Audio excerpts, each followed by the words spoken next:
السلام علیکم ورحمت الله وبرکاته. که غواړئ چې الله جل جلاله درته وګوري نو دا کلمات یې ووایاست.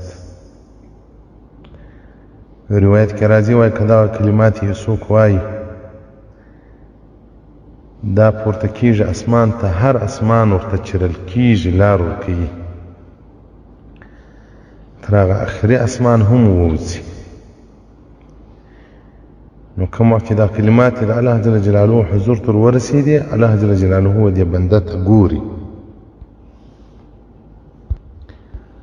نو الله جل جلاله چې انسان ته وګوري بنده ته، په نظر د رحمت هغه ته بیا عذاب نه ورکوي. اسانه کلمات دي باید موږ سهار و ماښام یې ووایو. لا اله الا الله وحده لا شريك له يحيي ويميت وهو على كل شيء قدير.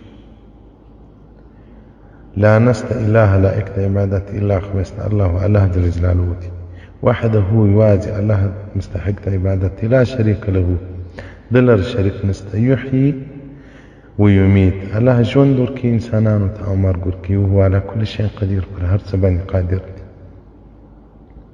نو دا کلمات چې وویل سي اسمانونه چریان دي، اسمان لار ورکوي، حتی هغه سقف بام د آخري اسمان هم ورته چیرسي لار ورکوي.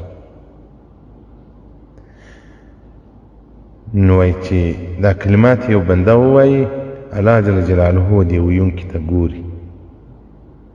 نو وحق على الله عز وجل، الله جل جلاله دا حق پر ځان لازم ګرځولی چې بنده ته په نظر د رحمت وګوري، هغه بنده ته الله جل جلاله بیا عذاب نه ورکوي.